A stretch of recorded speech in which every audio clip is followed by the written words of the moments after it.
Welcome to Real Money Talks. Real strategies from the moneymakers and the world changers that you can use to make millions, keep those millions, multiply your wealth, and build your team. Here's your host, author of 5 New York Times bestsellers, money expert on Dr. Phil, CNN, CNBC, The Street TV, Fox News, and The View, Loral Langemeier. Hi, everyone. Thanks for tuning in to this episode of Boss Woman Rock Success Secrets. I am Devore Richter, your host, and I'm joined today by Loral Langemeier. Loral Langemeier's life purpose is to launch successfully fulfilled entrepreneur millionaires who run businesses that make a difference in the world. Loral herself became a millionaire as a single mother at the age of 34 years old and believes that financial success is available to everyone. Loral has been involved in multiple areas of finance, including mentoring and coaching, real estate investment, business acquisition and development, and gas and oil since 1996. Loral grew up on her family's farm in Nebraska, where she learned the value of hard work, persistence, and how to get things done, even in the face of much opposition and criticism. With a reputation for being straightforward and direct in her opinion, Loral is a highly sought-after international motivational speaker. She's a 5-time New York Times best-selling author, and Loral says that women business owners are going to change the face of this country. So welcome to the show, Loral. Well, thank you. It's exciting to be here. And I am a boss girl. I mean, most people. In fact, I have this fun book. One of my best friends, guys, he's so cute.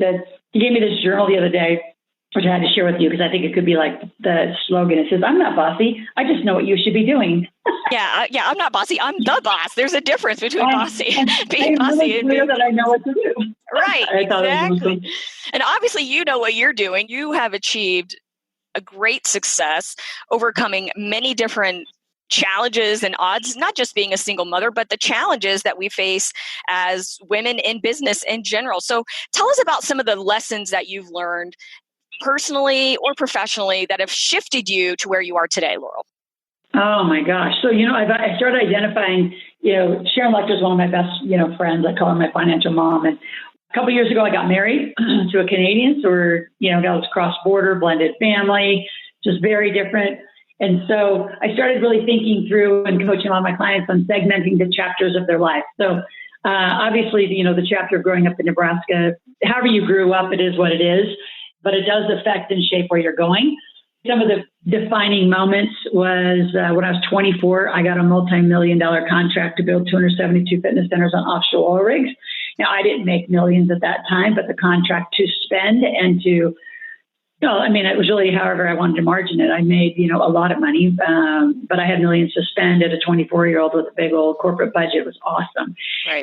Flying around in helicopters and seaplanes.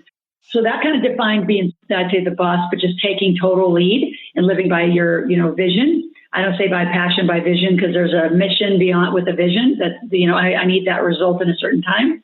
1996, met Kiyosaki and Sharon. Spent 4 or 5 years in the Kiyosaki and the Rich Dad, Poor Dad. I pretty much put the cash flow game on the map. And then, 2000, 2001 is when Live Out Loud started. And, it's run to a very, very large company with 80, 90 employees, worldwide, access. It wasn't those companies, but around the world. And just continued to build this community called The Big Table. So that's kind of my big legacy piece is I help families now, if you fast forward, because kids is our charity. So anytime a parent would come or an adult who then would get married and have kids, their kids is our charity. They can come for free. We never charge the kids. They can do internships throughout our community. So can you imagine having a teenager, like my son came this summer and he worked for our lead international tax strategist. I mean, world-changing week summer. We've had other parents' kids go to Ohio to intern for real estate, to Texas to intern with gas and oil, to a cannabis processing, facility here in Nevada. So our teens, kids get exposure to money in a way that is never taught. So I'm excited. If you would have said in 2001, is this what I would have created by 2019-20? No, very organic, very, whatever goes on with the economy, the GFC in 2008 to 10. Was probably one hell of a challenge. Those are the years that, I looked and thought, God, do we just lay this down? I mean, everybody had financial disaster. So I think the message to not just women, but to, those listening is, what's going to sustain you beyond and sustain you becoming a millionaire, maintaining is your persistence to that vision. Like, what is the mission you have? And it's got to be bigger than yourself. This is not about you. This is about all those gifts and talents you have and how do you put them on the planet. Yeah, I love that. We talk a lot about you have gifts and talents and you have a message that you want to share with the world, but you also need to make sure that your business model is going to support you financially, because I see a lot, and I'm sure you may have had this experience or not, we'll talk about it, but I see a lot of people that are in the personal development or professional development space that feel strongly about this message and this mission that they have in their heart, but their business model might be flawed. So what are some of the key characteristics that you look at for building $1 million businesses in the personal development space? What are some of the things that we need to know? Number one, it's not about us, but what are some of the other things that we would need to know? Well, and I'm going to go even beyond the personal development space, because I would say I'm looking at finance, well, it's all in the growth. It's just in general, right? Because I'm in a lot of stuff. I'm in, gas and oil, wastewater, hemp, cannabis, lots of businesses. Okay. So number one is your revenue model. So I moved from business model to revenue model. How are you going to make money? And it's one of the first questions I ask. And if you've watched Shark Tank, which really is what I've been doing since before Shark Tank existed, is have you made your first sale? Or are you expecting a lot of, money on development and then hoping to God somebody's going to buy it? So I completely have spun that. I have what's called, a very fast cash technology where I worked with anybody listening to this call and they actually did what I say, within 1 hour, they can make money. I don't care what your skill set is. If you do everything I say, like I've had clients come in making $5,000-$10,000 and they got to $40,000 a month just like that. I mean, it is so simple when you think revenue versus, and again, I use the word vision, so I'm going to use it in a multi-purpose way. Yes, you got to have a big vision. What's the thing you're going to change on the planet? What's the thing you're going to, the result you're going to create in somebody's life? And our goal is millionaires, or at least 100,000 heirs for smart money. So then how do you do it? What's the money? Like today, if you had to make money, are you going to sell a product? Is it a service? And everybody that knows anything about business modeling today and revenue modeling is you build a funnel. And I don't just do funnels you have a book and then a webinar and then a coaching program, like not just that. Then I want to put numbers to it. So in fact, I start that way. Say, skip the thing you're going to sell. First, let's talk about the money you want to make, because I don't think you should get out of bed unless you know this thing can make $1 million. Like it's a lot of work to be an entrepreneur. And most people don't make it because they don't get past that 100,000 mark. And making 100 as an entrepreneur, to me, it's a minimum benchmark. And it's not difficult to do, but 90%, literally 90% don't make it because they don't know how to revenue and get that big ticket and the small ticket. And you've got to have both. You've got to have that $10 item, free items. You got to have that, and you've got to have a process in the sale to take it to at least a 2,500 minimum, if not 5. I just got off another podcast of my own. I just interviewed a woman who on a regular basis now is doing a $10,000 and a $15,000 sale. When I met with her, she said, there's just no way. And I said, well, then you're not going to make it. So we're going to find a way. Right. So I really forced the revenue model inside the business model. Right. Yeah. So one of the challenges that I have, because I talk about revenue models and help my clients create their products. And one person, she has a TV show on Amazon Prime. Her name's Leah. She calls me the queen of monetization because I have a gift, I think, just like you, in figuring out how to make money in a business and how to create products and things like that.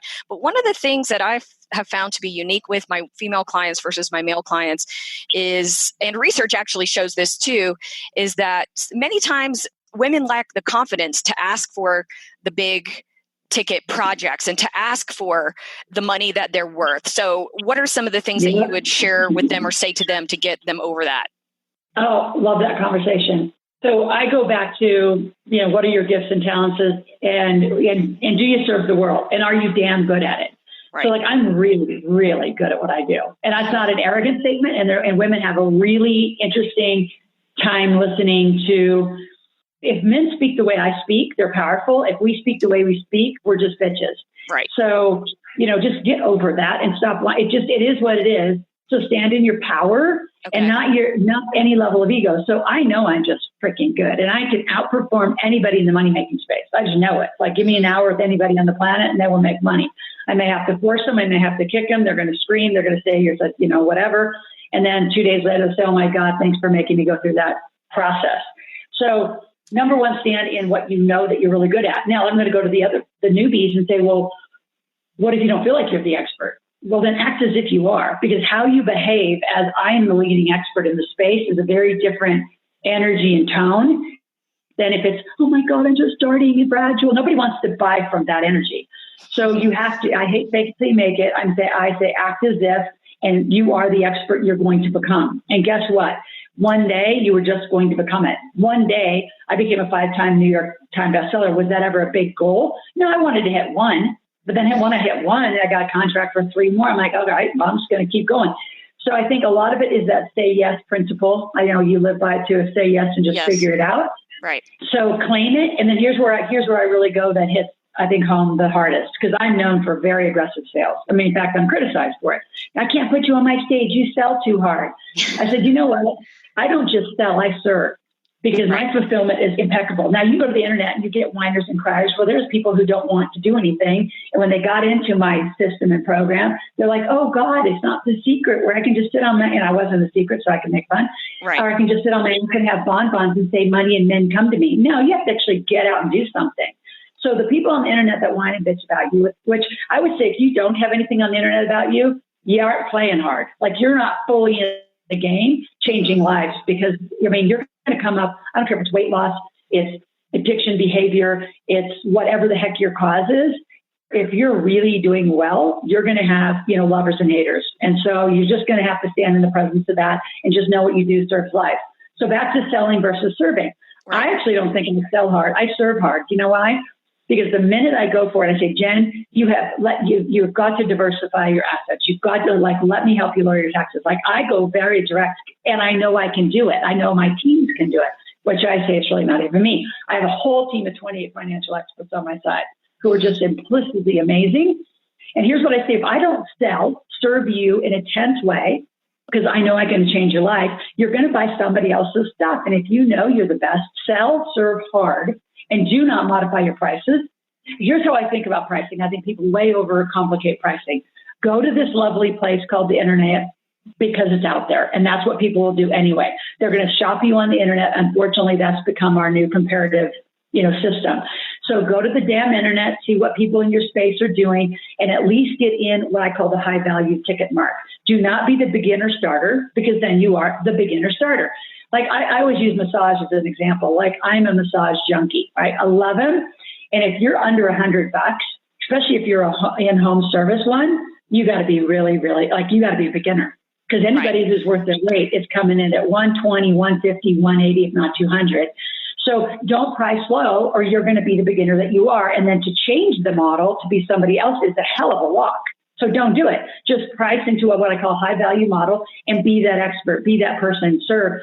And just do it. I mean, and don't do this low price thing. Oh my gosh, yes. Crazy. Also, if they ran the numbers before they even did their pricing, and if you just sit and look at the numbers from a financial standpoint and say, I can't afford to do it for $100 an hour. It's not even a model that I can sustain because there aren't enough hours in a day to do it. High ticket is where it's at, in my opinion, and it sounds like your opinion too. Yeah. Well, and the other thing I say too is, and this is probably the more sophisticated revenue and business modeling activity, but I have a lot of my clients do it early stage, is I want you to design your organization chart, regardless if you IC them or employ them or however you do that. I want you to design your org chart without you in it, meaning you're the CEO and you're not doing a damn thing, which means you have to margin coaches. Like there was one time I had 82 coaches, right, in my platform, and I grew them all up. I mean, I make millionaires. So our coaches, I only have 8 right now, 8 or 9, and then some specialty coaches, so maybe a dozen. But I handpick them all from my millionaires. Like they're a client who becomes a millionaire, who becomes successful. They want to give back. They love a piece of their revenue coming from our system of education, and just they don't want to build what I have, right? But they'll contribute. And so my coaches aren't $10 an hour people. I mean, mine are significant. They're millionaires. They're experts, and I pay them well, which means I margin well. Right. So you have to think if you're going to sell 20, 30, 80 hours of coaching services in a month and you're not fulfilling them, whether it's massage, acupuncture, facials, hair. I mean, I have had businesses in every one of these categories. I took hair salons, doubled them, got bought out and left. But again, I'm working with the owner to say, you're not doing the haircuts. You're not doing the retail. You're not doing a dang thing. You're going to be an owner. So when you revenue model and price from that perspective, you get it right from the beginning. And women always shortcut. And the other ridiculous thing women do is they play this girlfriend game. Oh, Jen and I are girlfriends. You know what? I'll do yours if you do mine. No. Trade. No. Yeah. Yeah, I hate trading, and I'm not a fan. Now, there are some really very good bartering systems. Like Atlanta, Georgia has a really good system in that town. But just in general, bartering, it doesn't work out because we don't have equal services. Yours might last longer than mine. Mine's a lifetime process of money. So, like, let's not do that. And if you want to give yourself a better deal every once in a while, I'm okay with that. But in general, stay to your model. Yes. So I want to talk about, you mentioned it in our conversation just now, but I quoted you on my Facebook page the other day. You have a quote on your website that says, yes is the only answer required for success. Say yes and then figure it out now. And I got some pushback from that. Like, I actually come from a place that is very, abundant thinking, yes, forward moving. But I got some pushback from people saying that yes isn't the only answer required for success, that sometimes it's okay to say no. So I wanted to get your opinion. I wanted to hear from you. What did you mean by that? Yes is the only answer required for success.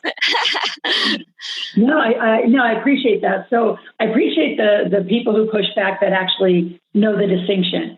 Because no is no because it doesn't fit my money rules. No is because it crosses my values or my boundaries. No is like that. That's very different than what I'm talking about. I'm talking about the opportunities that come to you every day. And when you think, here's why most people say no. What? Is an opportunity comes, and because the human, me, Loral, can't do the task. Like if you asked me to go build a website, I'd have to say no. Because I don't have a freaking clue. And more importantly, I don't want to know. I don't care to learn that in my lifetime. Somebody else can be that expert.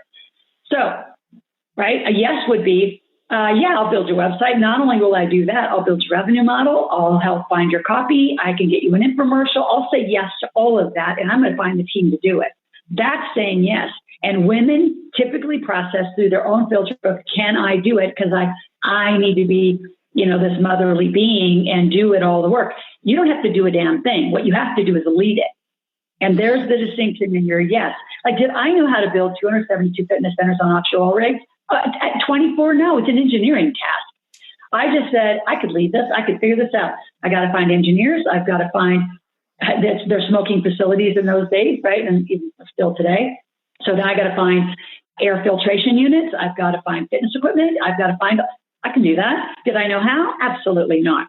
So, and I'm going to go down to the daily little chamber and networking and, e-women and BNI and meetings people go to. You know how many times girlfriends meet girlfriends say, oh, we should do a deal. Let's go have a cocktail or a coffee. And then they just talk. Right. Well, why aren't you saying yes? And yes means get a contract. Yes means you don't have to know how to do it. You have to know who can do it. And you say big, bold yeses to move your life and your business forward. Those are yeses, and people skip over them every day. Now, on the contrary, again, the no perspective, no is the right answer. That's not the context of this yes. Right. I thought that's what you were talking about. So, knowing when to say no when it's not in alignment, right, like you said, with your values or your money plan or things like that. So, good. Thank you for clarifying that. I appreciate it. Yeah. Well, I think it's just because I think a lot of people say no just to be chicken. And here's my favorite excuse, and it's not just about money, but I have to think about it. Really, here's what's odd about thinking about it. So, like I always tell people, draw a box and put you in the middle. And I hate that, you live inside your box, but you do. Uh-huh. And your box in my vernacular is the limitation of your knowledge. So how the hell are you going to go think about alternative asset allocation or lowering taxes when you have no knowledge to compare it against? I mean, it's just a ridiculous excuse. You can't think about it. Now, it'd be different if you said, let me go talk to my team of experts who are millionaires, who have diversified, who have actually done that, where I can actually have a smart conversation. The problem is most people don't have those people in their life. So I'll think about it as an excuse. And that's going to come up with weight loss, with, again, whatever your expertise is. Yeah. And so think about it as an excuse. I'm not ready. Oh my God, what a hysterical excuse. Okay, so stay overweight and unhealthy, or whatever the heck it is. Stay broke. Stay with a potentially diseased body. Stay whatever the heck you're doing, and not do anything. So I'm not ready, and I could do a whole lecture. I'm sure there's several of us. So that'd actually be a fun workshop. Is I have to think about it because I'm not ready. The two greatest excuses to keep a life polarized and paralyzed. Totally. It drives me crazy. It drives me crazy too. And the women have another big problem of just spending money on themselves. They'll go shopping and they'll get Botox and they'll get fake eyelashes and fake boobs, whatever they're going to do, right? They'll spend money on their image and ego, I'm going to call it, but not on their brains. It drives me crazy. And they'll use their man. I have another saying, it's called the man is not a plan, to say, well, my husband, I got to talk to my husband about it. And so again, what are you going to talk about in the context if you don't have a bigger conversation to compare it against? So all you're doing is spinning around the same conversation. And 4 years later, you're in the same conversation, same financial results. 10 years later, most of this planet, the United States, is still considered a superpower from our freedom aspect, but we are not from an AI. We're getting blown away in AI, artificial intelligence, data. Right. We're getting blown away in cryptocurrencies. Its entire country runs on cryptocurrency. So it's time to wake up, women. We're the ones that make the babies. We're the ones that have high influence on these children. And it's not the man doesn't have that place, but it's time to balance out the family household. I actually believe everyone needs to know about money in the family. So one of the gifts I'm going to give our listeners is a lot of financial literacy for kids. So I raised 2 kids pretty much by myself. I am married now to a Canadian, but he still lives in Canada. I still live here. So I'm still raising my 12-year-old daughter. My son's 19. Had him completely by myself and said, all right, if I'm going to be a single rich mom, how am I going to do it? And made that happen in 6 months, became a millionaire. I was pregnant with him. So anyone can do anything, but you have to get the right mentors. And your mentors are not your friends, women. They are not your friends. They're not your friends or your family. Right. Because all you're going to do is have an interesting chat with your friends and family. I bet they're in the same situation or experience level or result level. So this is about getting mentors, spending some money on your own development that you need, and not getting everybody's damn approval around you. It's like, just go for it. Be who you need to be and go for it. And you're going to get a lot of controversy on the way, and just stand in what you know. Like, I get a lot of hits. A lot of hits. People look back to me and I should have took care of them. I should have, made them the money. I should have done their investments. I should have, could have, would have. It's not my job. It's yours to make a decision for your life. And my job is to show you the path, give you some education, teach you how to, assess and do what you need to do. And then you make a decision and get responsible for your family. But women lead more than they think, and they give that power away. And I love men. This is no slam to men. I am huge. I have more men following me than women. But women need to stand up more in their power, their pricing. And also, I would add the last big piece is be a model for your children. They watch implicitly what you're doing. Right. Well, Loral, you've given us so many great pieces of advice, proven advice too, not just fluffy stuff, but you know what you're really talking about. You walk the talk. And I really want to take you up on that offer that you mentioned about letting my listeners have a free ticket to your event. How do they get a hold of that ticket? Yeah, so it's a free ticket. It's actually the entire, what I call reading room, the dissection of my Put More Cash in Your Pocketbook. Never pay your kid an allowance. There's a presentation I did at UCLA to the Entrepreneurial College. There's a whole bunch of goodies, thousands of dollars of stuff. So you just go to a quick little gift link that I made up called Just Met Loral, because you just met me. Right. So JustMetLoral, justmetloral.com. And from there, you will get all sorts of downloads and tickets. And then you can go over to my site. Our new brand, just because it is what we do, is called integratedwealthsystems.com. And you can opt in for all sorts of goodies and newsletters and podcasts and all sorts of stuff. Well, that is very generous of you, Loral. Thank you so much again for joining us on the Boss Woman Rock Success Secrets podcast. And we really highly appreciate you. Thank you. Appreciate it, Jen. All right. Bye-bye.